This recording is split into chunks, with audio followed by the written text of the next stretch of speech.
And we're back with another episode of Your Visionary Podcast. I'm your host, Christian Brown, also known as Visionary Siege. And today we have another special episode for you, reporting live from Paris, France. And today is the season finale of season 3. And I am welcomed by my brother, my business partner, my strategist, my friend, Mike McCullum. How you doing, my brother? I'm doing well, man. Doing well. Thanks for having me. Yes, sir. I'm glad you're here. And it's only right that you are here because, like I said, this is the season 3 finale. And for season 4, I have invited a co-host, my brother Mike, to help me with this next season as we dive deeper into Web3 and talk about the metaverse and also the role that mental health plays in that. But really, this episode is just to kind of catch you up as a listener on why Mike is here and why he is the co-host for this next season of Your Visionary Podcast. I'm excited for you guys to get to know him and to just build with him and with us as we continue to grow this podcast and just continue to have global impact. You know, we're just coming off a global world tour, visionary world tour, man. Yeah. Mike is from Mississippi, and so we work in the metaverse weekly. He's from Mississippi, me from Paris, and so you finally came to Paris, and we went to Spain, we went to Egypt, we went to Spain and Egypt. That's all we did. Egypt, Paris. Yeah. Spain, Egypt, and Paris. And so that's a lot. I mean, that's a lot. And that was like your first real time, international trip. Yeah. And so I know that was an amazing experience for you. But I want you to just tell your story and kind of talk about how you got to where you are now, and then we'll dive deeper into just where we are today and moving forward, where we're going. Okay, cool. Well, again, thanks for having me, man. Yeah. I have watched the podcast since episode 1, season 1, and right before that episode dropped, you and I were in Atlanta together. I think this was December 2017. You had just been traveling the world a little bit in 2016. And we're also childhood friends. So we grew up together, long time friends. And I was just in a different place in my life at the time. I had just found out in my senior year of college that I was having a baby. And so I went to Atlanta seeking for some of the answers of what I wanted to do next and how I was going to build my life and, just put a plan of action together because everything that I thought I was going to do prior to December 2017 changed, and I had a little girl on the way.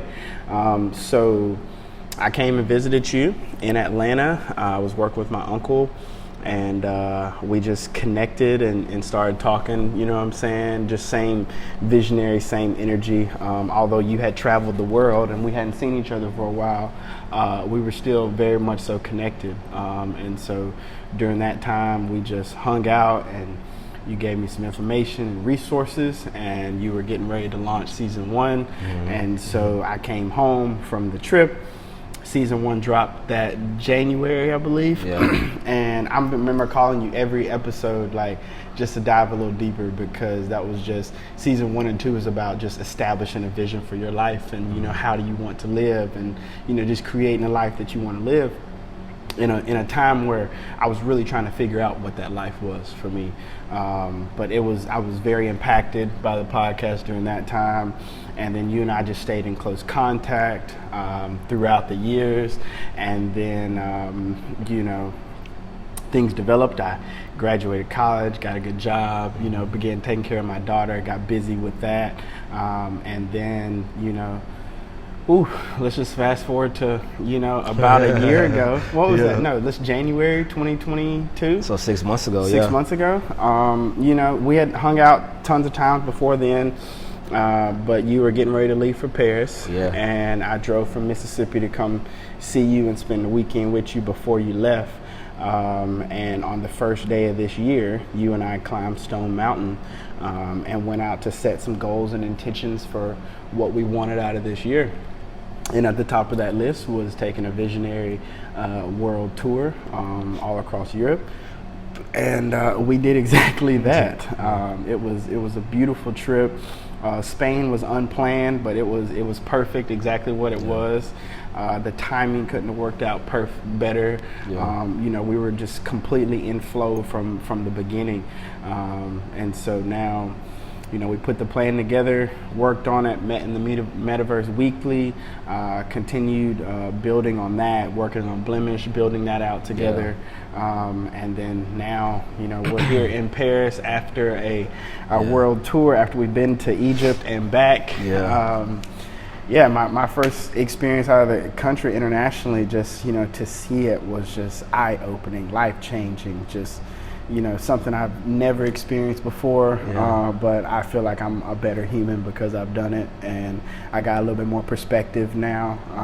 So I'm just excited for what we have coming next in season 4, continuing to work and build and grow as young men and as leaders. Our moms have prophesied over us for years that we were just born leaders and we were going to impact the world in a very special way. So shout out to Cora Brown and Tanya McCullum for putting all of those gems into us so we can do the work that we're doing now and trying to help with global healing, trying to help give people tools and resources that they need for mental health, and show a different side of what success looks like. We have reached a place of that I never thought I'd be, of just doing impactful work with one of my closest friends, shooting content, just living, experiencing life. Yeah. So, I guess that's all I got for where we've been. Yeah, and that's very well said, and I think that your story, relates a lot to my story and also relates a lot to a lot of our listeners' stories, right? Because I think everyone was born with like a vision and a purpose, right? And one of our purposes is to figure out why we're here.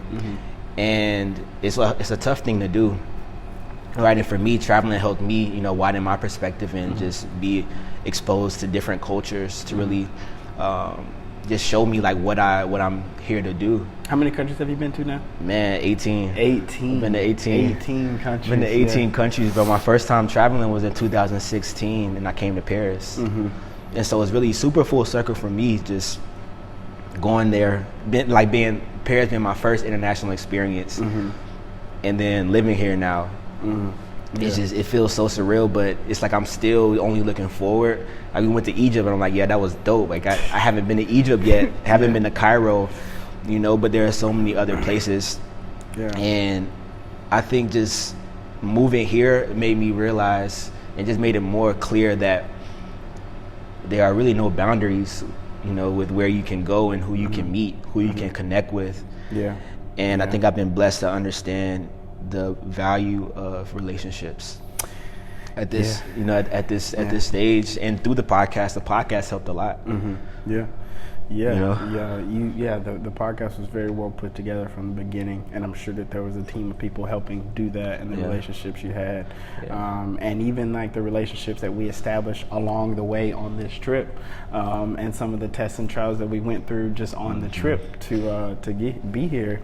And that's so, synonymous of like the journey of life that we're all going on, because everyone has, an event that is some adversarial event or some adversity that we're faced, and then we're deciding how we're going to react to it and the type of, attitude we're going to have about it.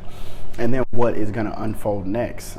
We said something, on the trip is redirection is God's protection. And so every time that we got redirected, we were protected from something bad happening and or whatever could have happened, but also redirected, and the outcome was better than we could have even thought that it was.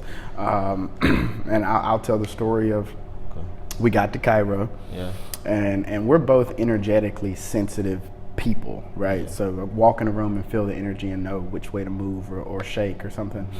And when we got to that Airbnb, energy was just off. It was not right. It was not what we thought. We had looked it online, planned everything out, thought it was in the right area, but that energy was off. So that night, even before we even shut our eyes, we had a hotel booked for the next day, and then a new Airbnb booked for the last 3 days of Cairo, and then just went and moved, the way that we should have. And we got to the hotel, met somebody there, right? Just randomly met somebody there, and then ended up connecting with them. And then the next day, it was the next day, we did the ATV ride with a group of people from the UK that we never would have met if we hadn't gone to the hotel and met Nye there at the hotel. And then just executing on that to say, hey, let's build a relationship, let's talk a little bit. You know, they were at a wedding and did their thing, and we ended up going on the ATV ride, and we'll throw some pictures of that on this podcast. And then watching the pyramids at sunset with a group of people from the UK that felt like family. It was just, you know, an absolutely amazing time.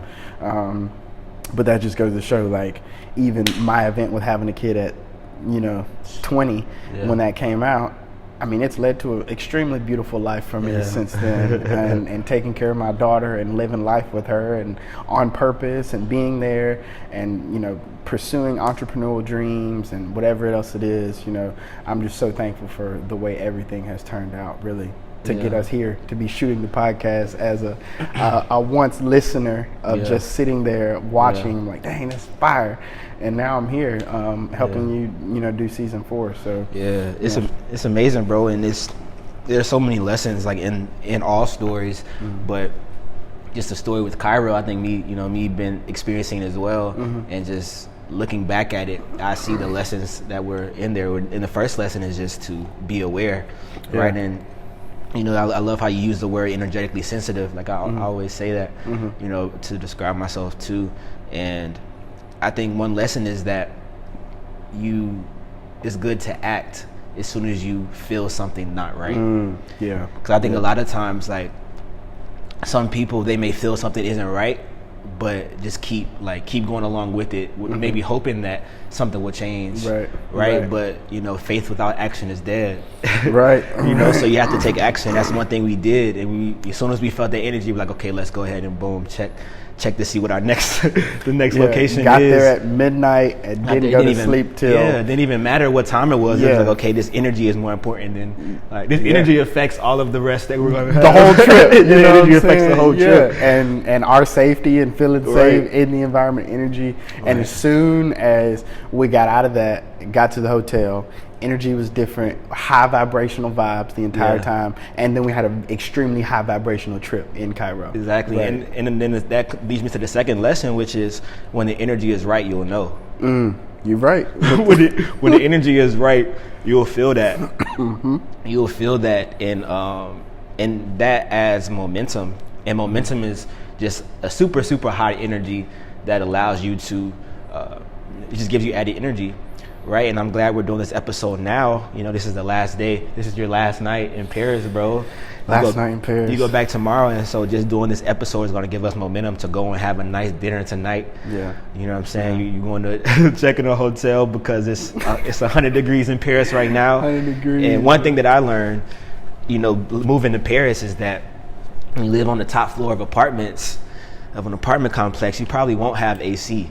And so it gets toasty up there. Very uncomfortable. But it's lesson learned. But yeah, man, I think those are really two good lessons just from that story. And then I'll share the second story of just the altercation.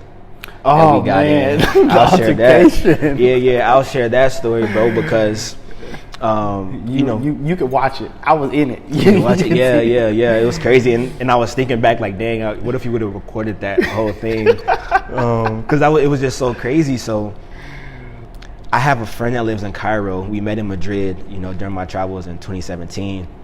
We stayed in contact, and now she lives in Cairo. And so she was just an amazing host. Amazing. Shout out to Ursula. Shout out to Ursula. Ben Daddy, my boy. Ben Daddy, you know. And Naida. Come on, man. The whole gang. Family. Our family in Cairo now. Cairo family. Our Cairo family. For sure. And so Ursula welcomed us in her home, you know, introduced us to her flatmates. And it was just an amazing time. But on our first night or second night, she invited us to it was supposed to be a cafe. And let's just go ahead and preface, when someone says cafe in Cairo and cafe that I'm thinking of in America, Those are Or Paris. Or Paris. You know, Two different things. I'm thinking Wi-Fi, coffee shop, Vibes. chilling, Starbucks, drinking my coffee, and we're on the side of a mountain, posted up on some rocks and books, and you know what I'm saying? On the side of a mountain, just a cliff and sand and rocks. And so when we get out there, it's not really that lit up. Like, it's not, you know, a street with a bunch of lights. It's dark. It's dark, and so we don't know where we're at, but we just go and and take a piss just along the sand somewhere. But then below the cliff there was a guy and his girl, and I don't know if there was a child there too. No, it's just, I think it was him and a lady. It was him and a lady. And it seemed like she was sick or some sort. And we were kind of like pissing off the cliff, but it's dark and we black, so it's like, y'all didn't see us, right? We ain't trying to be disrespectful or nothing. Right. And I was taking some pictures from, you know, the cliff, because I mean, we're looking over the whole city of Cairo. Yeah. The views were absolutely beautiful. They were. We'll throw these pics up too, because the views were, I mean, breathtaking to see the entire city of Cairo lit up at night. But go ahead, keep going. Yeah, so boom, that's happening, and then the guy starts yelling from down the cliff, and he's speaking Arabic. You know, Egypt is the Arabic country, and so we don't know what he's saying, and so we just keep walking. But then Buddy comes up the hill, and then starts yelling at us and like charging, right? And then he ends up getting close to super close to us. But as we're walking, right, there's a group of five or so Egyptians in a circle, like smoking, drinking. All right, quick break into action to give a special shout out to our sponsor, Blemish. Blemish is a first of its kind virtual wellness ecosystem, and together we're on a mission to change the way the world views mental health and therapy. So go to blemish.com right now, and you'll be able to put your email in to join the waitlist and receive weekly motivational emails and also updates for when the product launches. Go to blemish.com, sign up, and you're on the list. Back to the episode. So, Buddy comes up. We're walking towards the group of Egyptian people, Egyptian men. It's all men, and we're like, "Yo, we don't." And I think they could see like that we didn't really know what's going on. And of course, we look American, and so, Buddy comes over. He comes closer, and I go out the way, and then while he's yelling, he picks up a big rock and slings it at me, throws it at me. So I move more out the way, and I'm just like, "What's going on?" And I'm just observing this, the situation. And then he gets closer to you, and now it's just him grabbing you, and the Egyptian guys grabbing you as well, trying to pull you back.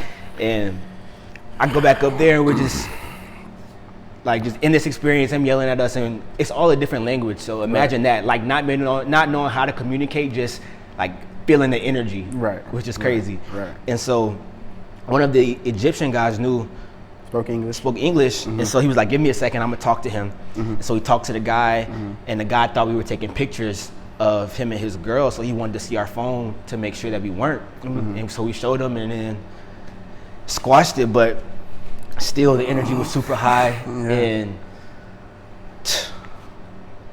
that was a real Egyptian experience. Like when we showed when we told our friends about that, he's like, "Oh yeah, like welcome to Egypt," right? Welcome to Egypt. And so as we were walking around the street, we see people like holding each other, fussing, you know what I'm saying, going back and forth. Their language is just very intense when they're talking. It is. And so even when they could be having regular conversation, like you can feel the energy just intensify back and forth. But we made it out of there alive, right? I was just thinking like, if I'm gonna have to get on this man, because I'm going home to my daughter regardless, like I'm gonna have to get on down on him. But we made it out. We sat on the side of the hill, got with Ursula and Bendetti, and then we just chilled with them for a while and sat on the cliff and got some drinks at the cafe and got some chilled. Tea. What we do after that? After that, we went to the older Egyptian club. Went to the spot. The Egyptian spot. It was an old bar cafe, more like an old bar vibe. There was a lot of old Egyptian men in there, young people too, young Egyptians too, but just drinking beer, smoking cigarettes, having a good time. We'll throw some pictures up there too. But we were just chilling, having the Egyptian experience. Real Egyptian experience, and it was just so interesting. You know, the culture was just completely different, which is one of the great things about traveling. You just experience different cultures, and it gives you a new perspective of your own culture. Right. Too, it just opens and expands your mind, which I think is so important, and why I think that the metaverse can be helpful for people as they grow in their experiences. Because the metaverse also gives you a different perspective, right? So you see, we got the Oculus. Shout out to Oculus back there, and I don't want to get too much into the metaverse, but season 4 is really where we dive deep into what the metaverse is. How do you get into the metaverse? How is it gonna help? How's it gonna help you? What's in it for you? Right? A lot of people ask that when they just take on new products and new experiences. And like, what's in it for me? A lot of people think it's just a game. It's a toy, like a game system. A lot of people think it's a toy. We use it as our office, our meeting place. We hit golf balls in there. You know, whatever else that we do. It's a tool. It's a tool that can be used just like your cell phone. And just being aware of what tools. I want to go back to what you were saying about experience different cultures. Because I realize how in America we have such an individualistic culture, right? Everything is about the individual. You go out to eat, you order your plate, you eat your plate, that's it. You know what I'm saying? That's how you do it. Right. Whereas we're out here experiencing Egypt and Egyptian culture, it's come in, we're gonna order a whole bunch of food, everybody just eat a little bit, and like it's kind of more like a family dinner. Right. And I love that feel because, you know, Ursula was an amazing host to us. And really got to see how different the culture is when, you know what I'm saying, when you're experiencing. And that's a little flavor you can take back to your house, right? And I want to take back to America. Have dinners and, you know what I'm saying, just eat a whole bunch of stuff with a whole bunch of people. Have Egyptian tea. Egyptian tea. I'm taking some home for sure. But yeah, that was the culture shock of being in Cairo after leaving Paris. Right, we started in Spain. Like as soon as I got off the plane in Paris, we went to Spain and stayed there. Spain was amazing. Right, it was an amazing time. Only 2 quick days there, but you know, a big high energy in Spain. Beautiful, beautiful, you know, sights to see, historical, you know, buildings, monuments, the way that they built the city. People were beautiful. And then go to Paris for a couple of days and have that experience, and then to Cairo, right? And this is my first time out the country, so it was a lot for me to take in and experience at once. I didn't know what to expect in Cairo, but we told you the story. It was intense, and then from there, you know, just we were continuously protected the rest of the trip, and it turned out to be beautiful. I want to talk a little bit about our meeting with Ashraf at 07, because that was. I mean, that was one of the highlights of the trip, really. It was. In Egypt. Very high. Very high highlight. And basically, man, when we figured out we were going to Cairo, I think it was a couple of days before. Really, we were just like, okay, let's hop on LinkedIn, hop on Instagram. Let's try to find some people we can connect with and collab with, because, bro, for me, LinkedIn has been a major tool and resource just for me in my journey. You know, I ended up connecting with a lady in Paris. You know, while I was still in school, a senior, I started reaching out to people in Paris, and I connected with this one woman, and she helped me get to Paris. And so I know how valuable, you know, LinkedIn is as a relationship tool. And so we both just went on LinkedIn, started seeing who we can connect with, simply typing like podcast in Egypt. I typed in mental health Egypt or mental health Cairo, and then a guy's profile came up, Ashraf, who is the CEO of 07 Therapy. And so I just sent him a message like, hey, you know, looking forward to connecting. He replied, said, you know, same. And shout out to him for replying. That was major. That lets me know that it was meant to be. Right? But he replied, and I told him we were coming to Cairo for 4 or 5 days, and, you know, is it possible if we stop and get a coffee? So figured out a time, and boom, he scheduled the meeting. And so we pull up to his office, which was really cool because it was only a few minutes away from Ursula's place. Right. So we were familiar with that side Area, of town, and so we pull up to his office, just a clean vibe, good energy, and we end up meeting for an hour and a half almost. And the meeting was only scheduled for 45 minutes, but in a meeting for an hour and a half, just having an amazing conversation, talking about life, talking about business, talking about responsibilities, just talking about the intentionality and the successes and failures as an entrepreneur, and then talked about collaborating, right? Talked about what we're building, and talked about potential collaborations and expansions and potential advisory from him, you know, for Blemish, which is just amazing, and just had an amazing time, bro. So he talked about like the balance of being a leader, and what type of leader people want to work for. And he talked about how, you know, his wife calls him, he's in a meeting, he steps out, and he has what he needs to have and talk to his wife. His kids need him, he takes days off. Very flexible with his staff to understand that people do have lives, right? And they have important things going on outside of work. And then he was sharing, you know, his journey as a CEO and how that was going, and how he did a startup with a couple of his friends. And it was really high energy. He was just, you know, an amazing host. He did that same thing. What's the guy? The black billionaire in the United States, Robert Smith, right? So when he has like a 10 to 15 minute meeting, right? I think Steve Harvey was talking about, he had a meeting, he said, all right, in 5 minutes, he'll give you 5 more and wait.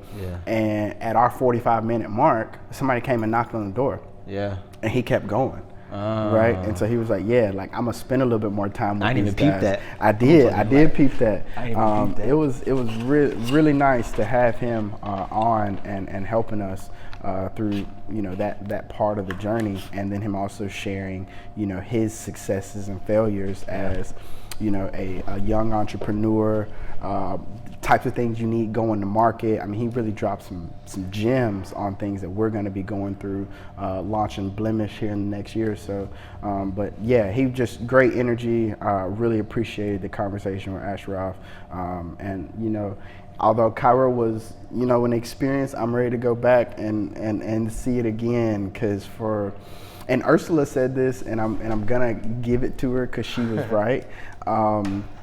You know, we experienced the beautiful parts of chaos and the most beautiful parts of sorrow, because in America we think everything's a happy ending. You know, everything's beautiful, it's all gonna work out at the end. But she was like, no, it doesn't.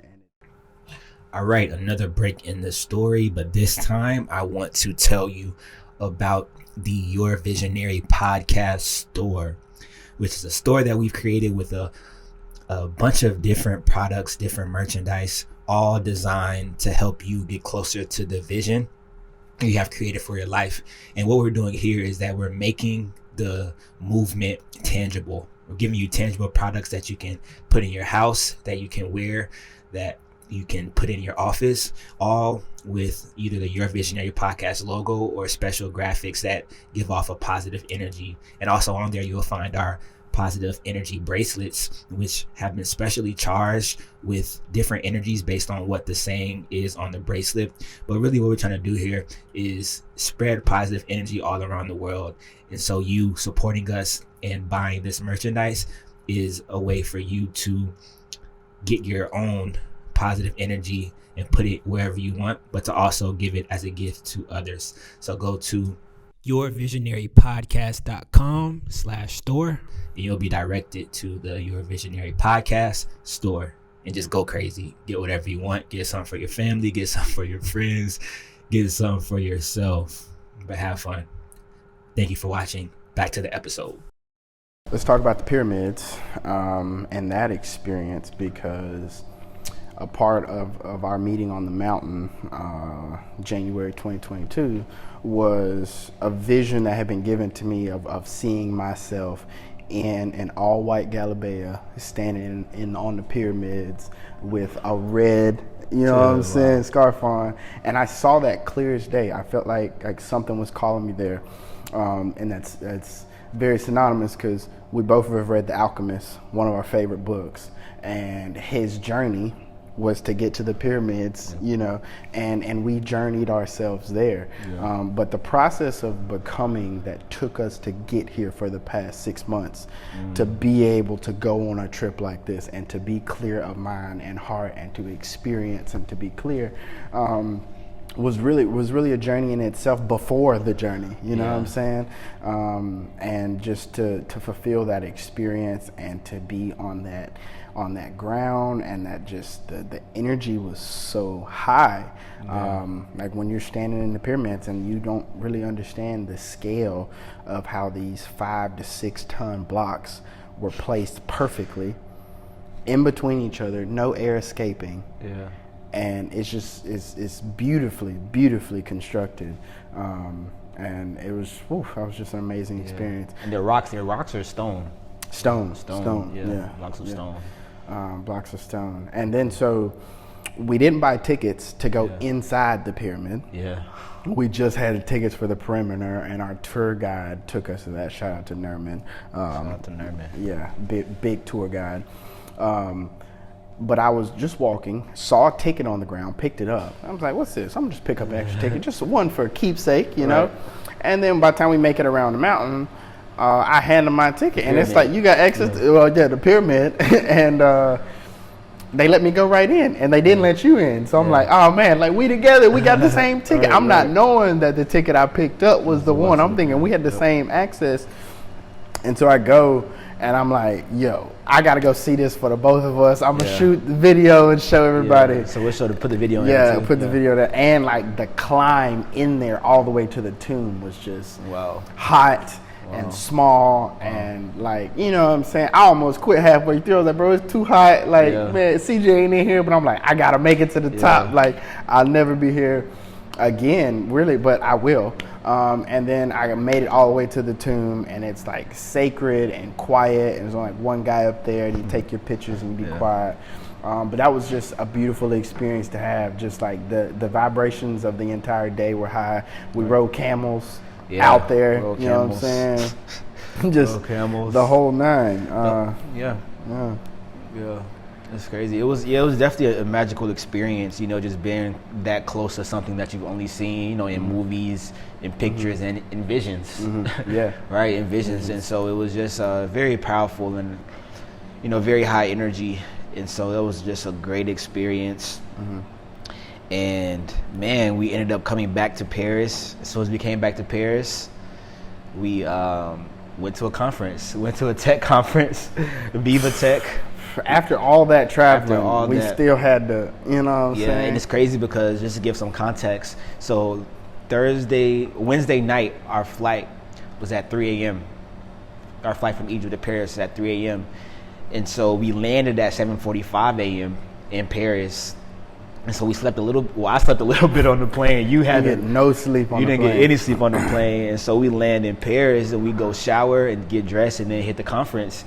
And it's just so much energy going from Cairo to being in a conference with had to be at least 20,000 people. Yeah, Arlen Hamilton was there. Like, amazing. The president was there. The president of France was there. The president of France was there. I mean, it was huge. You know, it was just, we talked about proximity is influence. Proximity is influence. And just getting yourself in the room and knowing how to behave and to be able to, you know, continue to build on what you're trying to do. And I think even like the energy that we got from being in the room is going to help us a lot on this journey of building out Blemish and, you know, just continuously evolving as young men and leaders. You know, I mean, the success part of it will come, you know what I'm saying, the monetary success of that.